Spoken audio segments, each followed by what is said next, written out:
So the first main thing I'm going to talk about is the workforce and how its impact is actually way bigger than you probably already think it is. Now, this is a really big topic that I just decided, like, the general topic of AI just really interests me, and it's also really important for anyone to talk about. So I'm going to put it on my channel. I'm going to tell you what I know, what I've learned, and honestly just here to help you guys out with my knowledge and what we could literally predict for the future, because this is my job. And hey, I love what I do, and I just want to make sure you guys know what's out there, and what I know is out there. It's for both of us. But yeah, the workforce its effect in general is going to be way bigger than like 90% of the people think. They think everything's going to stay the same. The job that you may be thinking of, yes, you, Justin, might not even be an option in half a decade. That's 5 years from now. In 2031, your job may not even exist for humans anymore. That's crazy. It's actually mind-blowing to think about, especially for elderly people, for maybe your grandparents or just your parents even. It might be such a crazy topic to grapple and try to explain to them, which is why I'm telling you now, the workforce will be so affected by AI, and it's already affecting other things both physically and online. Like, I'll just give you a few examples that you can really think about this for a second. The music industry, music producers, physically and online. If you're making music, AI can do that on its own already. You give it some lyrics, it'll make a song out of it. You put the type of lyric you want, or the type of song. You want Latin American music? Go ahead. You want hip hop? Go ahead. You want K-pop? Go ahead. You want rock, metal? Whatever you want, it literally makes it. That's just the music industry. Customer service. I mean, no one really wants to be a customer service person, but I mean, if you want to do that, that's being affected too. You already call up the phone, it's an AI voice. There's no real people. Maybe a couple companies still have real people left for customer service, but it starts off with AI talking to you, and that's already costing so many RAM prices, which I'm gonna talk about later on. But graphic designers too. AI can literally make stuff out of thin air online. It will make basically anything.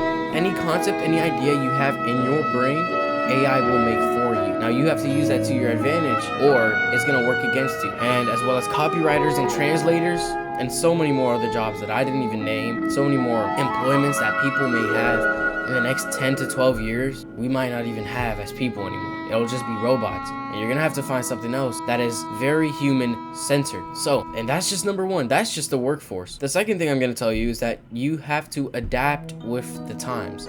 And seems like common knowledge, but a lot of people can't handle change. And when you can't handle change, although you have ambition, you don't have the right mindset. You always have to adapt with the times and abandon what's left in the past. You may have noticed that some things just don't work anymore, and it's as simple as that. You have to focus on true, more real, human-centric skills that you'll see that AI won't reach for decades. And that's gonna be really hard to find. Like my videos, eventually, there's gonna be AI videos that can do exactly what I do, and maybe YouTube won't be called YouTube anymore. But that's an even bigger problem that we can face later on in the future. And some people my age, or maybe even older, don't like to talk about these topics, mostly because they can't grasp at the feeling of not having a secure future. And that's what's scary. We advance more and more, and we're gonna make ourselves incapable of things that we never would have imagined we could do, when the AI can do more than what we can actually ever accomplish. We made something that's smarter than us, but that's something way bigger than what I even know. I'm a regular guy, right? But to just focus on human-centric skills, remember that the physical world is always an option. You still have a chance out there to sell things in real life. Like going back to example, the music industry. Instead of making videos online, if it ever gets to that point where YouTube is just called Tube, AI Tube, you're just gonna have to go outside, make your own physical studio and sell to people there and give music lessons and talk about music. And eventually when people actually want something real, they'll go to you. But that's still that energy, that drive that you get from real people is what you need in order to have life and soul behind it. And that will get really deep. And you have to think for a second, is that really there in things like music or customer service or graphic designer? Because at the end of the day, think about it. The customer, the buyer, the consumer does not care. As long as it's better, they will not care. They will consume it. They will take it and say, oh, it's AI, it's fire. Or look at a video one day and say, wow, it made a video just for me, the same way my algorithm is, the same way I act, and this perfect length with the exact things I need to do for my likeness. That's fire. That's amazing. And we're gonna be sitting here as people who create thinking of what the next idea we can make as humans, while AI goes one step ahead. So remember, the physical is always an option. And you also have to develop things like AI literacy. If you really want to use AI and adapt with its times, you have to move with it. It's like riding a wave, and you really have to just go with the flow in a literal sense, because that flow may move too fast for you and you won't catch up in time. Which is why I take this very seriously. And saying that AI is not a problem is the biggest lie I have ever heard, honestly. To be frank with you, this is the most serious problem ever. And it won't be a problem to you if you use AI to your advantage. Artificial intelligence is one of the biggest things today. Raising RAM prices, which is temporary storage. It's raising a whole bunch of different things in the world that we see all this energy going into AI and not into different things.